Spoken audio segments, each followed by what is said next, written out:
என் பேரு ஜனனி. எனக்கு 19 வயசு ஆகுது. என் க்ளோஸ் ஃப்ரெண்ட் காவியாவோட அண்ணன் கல்யாணத்துல கலந்துக்க போனதுனால நான் ரொம்ப ஹாப்பியா இருந்தேன். எனக்கு மணப்பெண் சஞ்சனாவை பிடிக்கவே பிடிக்காது. ஆனா அன்னைக்கு மணப்பெண் கோலத்துல அவ அவ்வளோ அழகா இருந்தா. சஞ்சனா தான் மிஸ்டர் யுவராஜ கல்யாணம் பண்ணிக்க இருந்த மணப்பொண்ணு. டெவில் யுவராஜ். நான் அவனை டெவில்னு தான் கூப்பிடுவேன். சஞ்சனாவும் அந்த டெவிலும் திருமணத்துக்கு ரெடியா இருந்தாங்க. அப்போ ஒரு சம்பவம் நடந்துச்சு. அப்புறம் எப்படி அந்த சஞ்சனாவுக்கு பதிலா அன்னைக்கு அந்த டெவில் யுவராஜ் கூட நான் மணமேடையில இருந்தேன். அன்னைக்கு அந்த கல்யாணத்துல என்ன நடந்துச்சு? நான் எப்படி அந்த டெவில் யுவராஜுக்கு மனைவியான? எப்படி? ஜனனியை பார்க்கும்போது அவள் சுயநினைவை முற்றிலும் இழந்தவளாகவே தோன்றினாள். இப்போது யுவராஜின் மனைவியும் அந்த குடும்பத்தின் மருமகளுமான ஜனனி உண்மையில் யுவராஜின் மனைவி, அந்த குடும்பத்தின் மூத்த மருமகள் என்பதை அங்கிருந்த அனைவரும், ஏன் யுவராஜின் குடும்பத்தினர்களால் கூட நம்ப முடியவில்லை.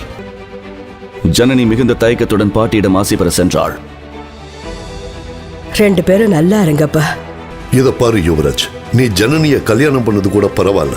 ஆனா நீ அவசரப்பட்டு தப்பான முடிவு எடுத்துட்ட. நீ இது வரைக்கும் யுவராஜோட கோபத்தை மட்டும்தான் பார்த்திருப்ப. ஆனா என்ன நம்பு, அவன் ரொம்ப ரொம்ப நல்லவன். ஜனனி எதுவும் பேசவில்லை. அமைதியாக அனைவரின் உரையாடலையும் கேட்டுக்கொண்டிருந்தாள். அப்போது காவியா அவள் கையை பிடித்துக் கொண்டு தன் அறைக்குள் இழுத்து சென்றாள். உனக்கு தெரியும் நான் உன்னை பார்த்துட்டே மணமேடையில உட்கார்ந்துட்டு இருக்கேன்னு. என்ன பண்ண சொல்ற? அப்ப என்ன மட்டும் என்ன பண்ண சொல்ற? கல்யாணம் வேணான்னு சொல்லிருக்க வேண்டியதானே? நான் சொல்லலாம் தான் நினைச்சேன்.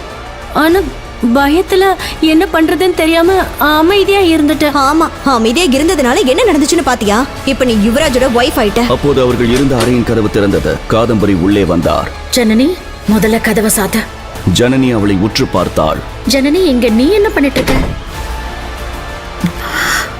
ஜனனி, உன்னோட ரூம் இது இல்ல, யுவராஜோட ரூம் தான் உன்னோட ரூம். நீ அண்ணாவோட ரூமுக்கு போகலன்னா உன்னை இழுத்துட்டு போக யுவராஜ் இங்க வந்துருவா. என்ன மட்டும் தனியா அந்த டெவில் ரூம்குள்ள அனுப்புறீங்க? அட்லீஸ்ட் ரூம்குள்ள வரைக்கும் கூட வரலாம்ல. நான் உன்னை தனியே இப்படியே விட்டுட்டு போறது இல்ல ஜனனி. குழப்பத்துடன் ஜனனி தூங்காமல் அங்கும் இங்குமாய் நடந்து கொண்டிருந்தாள். யுவராஜ் ஸ்டடி ரூமில் தன் ஃபைல்களை செக் செய்து கொண்டிருந்தான்.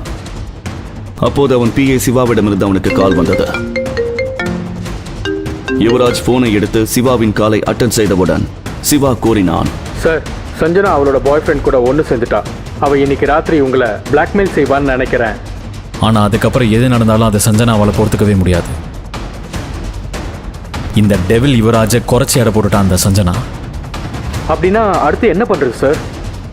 முதல்ல அந்த கேசவனை பற்றின எல்லா ஆதாரத்தையும் கிரைம் டிபார்ட்மெண்ட்டில் ஒப்படைச்சிடு. மேக் ஷோர் அவன் காலம் முழுக்க ஜெயிலில் கம்பி எண்ணிட்டு தான் இருக்கணும் என்று தீர்க்கமாக கூற மீண்டும் சிவா கேட்டான், சார், அப்போ இந்த சஞ்சனாவை என்ன பண்ணுறது? அவள் என்ன வேணாலும் பண்ணட்டும். அதுக்கப்புறம் உங்ககிட்ட இருக்கிற அவளோட ஃபோட்டோஸை லீக் பண்ணிட்டு அன்னைக்கு ராத்திரி அவள் உண்மையிலே யார் கூட இருந்தான்னு அவளுக்கு தெரிய வைக்கணும். ஓகே சார் என்று கூறி யுவராஜ் போனை கட் செய்தான்.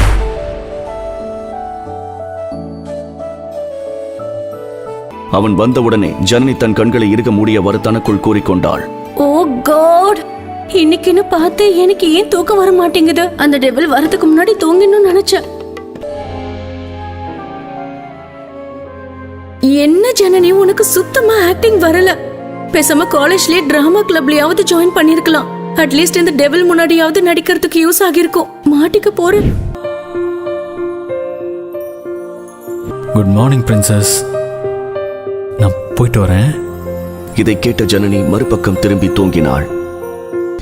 சிறிது நேரத்தில் யுவராஜ் கீழே இறங்கினான். அங்கே யுவராஜின் பாட்டி, அப்பா, சித்தி, காதம்பரி என அனைவரும் ஹாலில் அமர்ந்திருந்தனர்.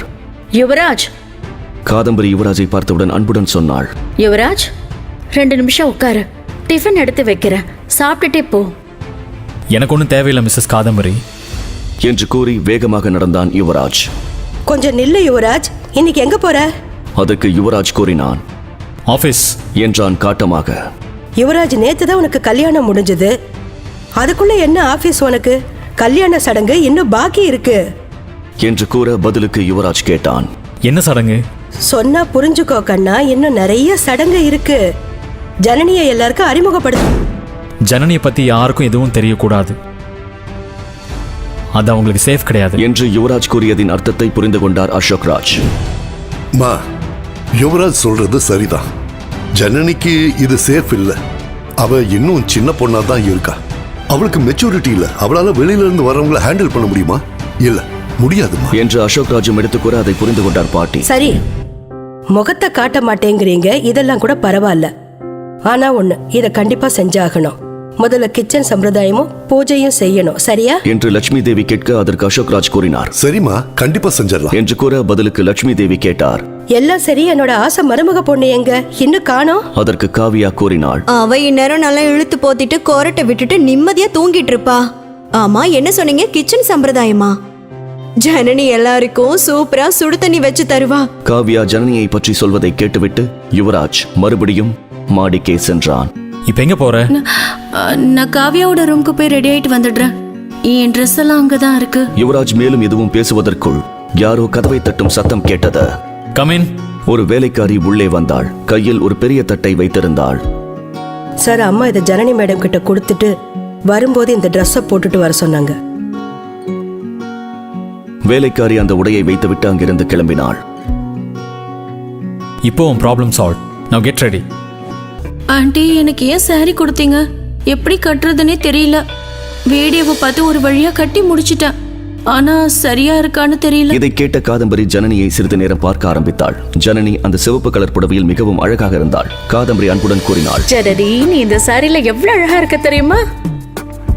என் கண்ணே பட்டுடும் போல இருக்கு. இத இன்னும் கொஞ்சம் சரி பண்ணா இன்னும் அழகாயிடும். காதம்பரி ஜனனிக்கு புடவையை சரி செய்தாள்.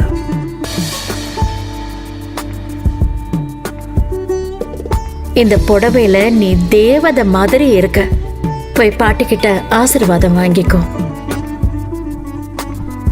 வாமா.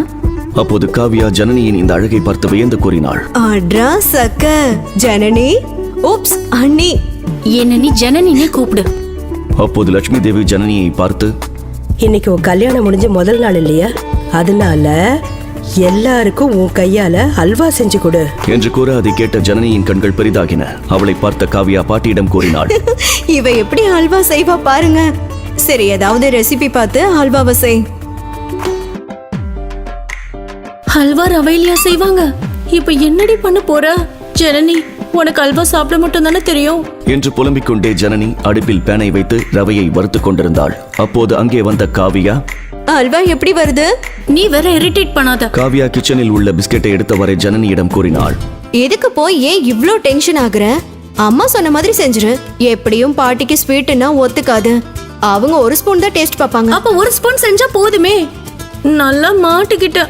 நீ மட்டும் கூப்பிடலன்னா எனக்கு இந்த கல்யாணமே நடந்திருக்காது. ஏய், மறுபடியும் ஆரம்பிக்காதடி. நான் வேற என்ன பண்றது? முதல்ல நான் அந்த டெவில சமாளிக்க வேண்டியிருந்தது. அப்புறம் இந்த சாரி, அப்புறம் இந்த அல்வா. நான் அவனை கல்யாணம் பண்ணிக்கிட்டதால என்னெல்லாம் செய்ய வேண்டியிருக்கு பாரு.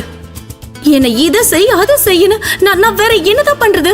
ஆமாடி, நீ சொல்றதும் கரெக்ட் தான். ஏன் பொண்ணுங்களை மட்டும் எல்லாம் செய்ய வைக்கிறாங்க? பசங்களையும் செய்ய வைக்கணும். ஐயோ, எனக்கு ஒரு 2 minutes வேலை இருக்கு. நீ பாத்துக்கோ, நான் உடனே வந்துடுறேன். தேஞ்சிட்ட போது. சரி சரி. ஜனனி கூறிவிட்டு சென்றாள். கேஸ் ஆனில் இருந்தது. அப்போது காவியா அடுப்பருகே வந்து ஜனனி செய்த அல்வாவை பார்த்தாள். அதை பார்த்துவிட்டு கூறினாள். இது நல்லா இருக்கான்னு டேஸ்ட் பார்த்தா தான் தெரியும். இல்லனா இவ சொதப்புனாலும் சொதப்பிருப்பா.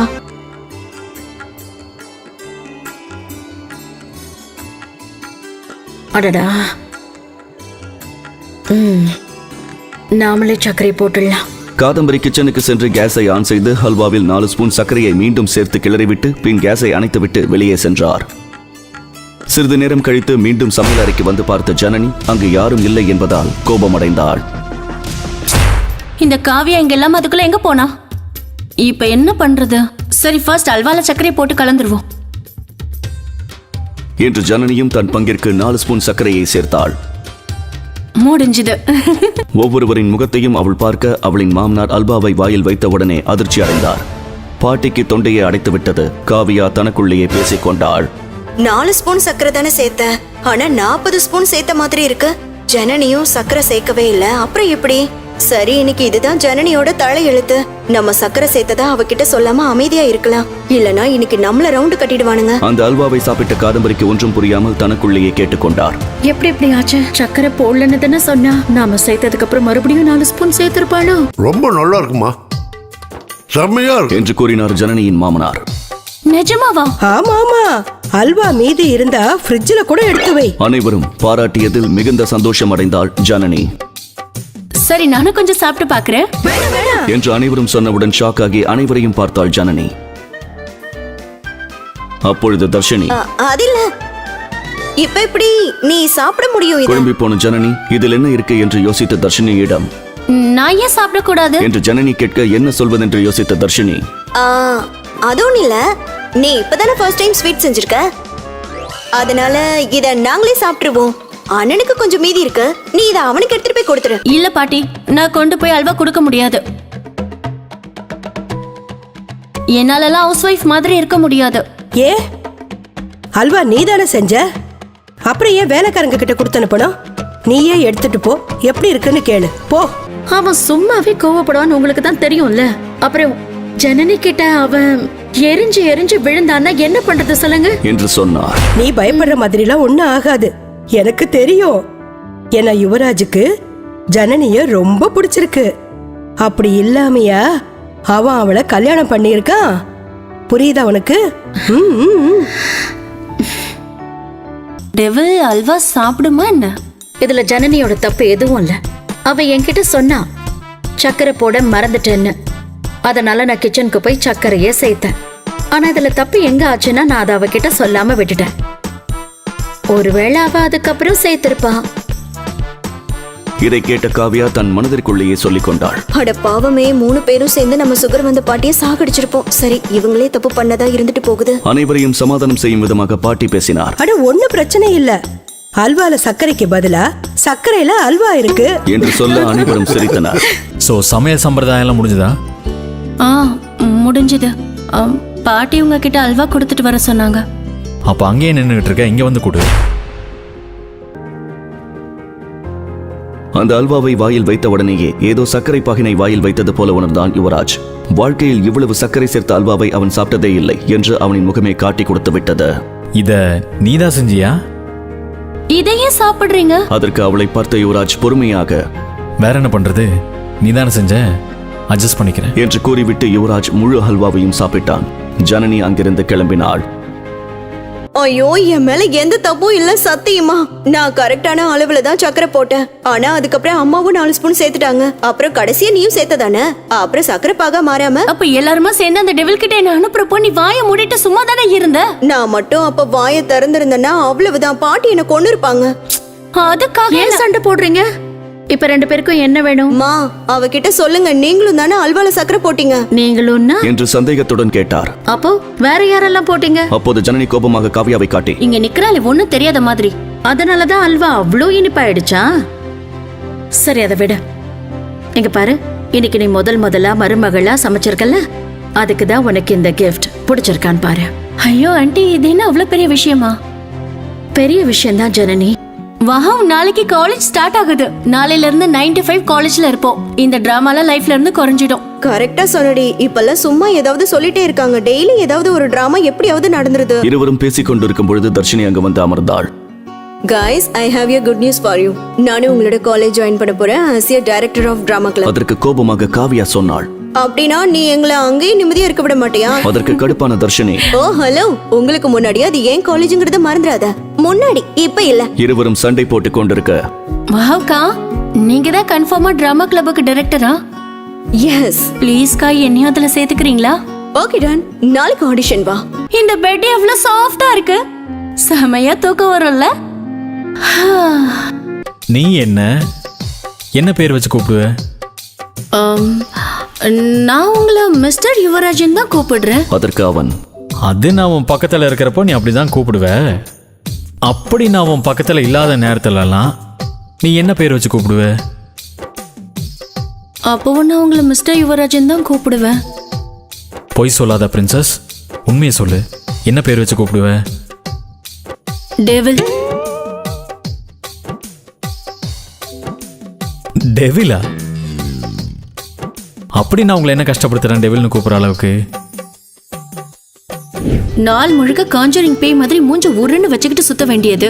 மத்தவங்கள கடுப்பாவாங்கல்ல, பச்சை குழந்தை மாதிரி கேக்குறத பாரு. அப்புறம் உன் திங்ஸ் எல்லாத்தையும் எடுத்துட்டு வந்து நம்ம ரூம்ல செட் பண்ணிடு. அதற்கு சரி என்பது போல் தலையசைத்தாள் ஜனனி.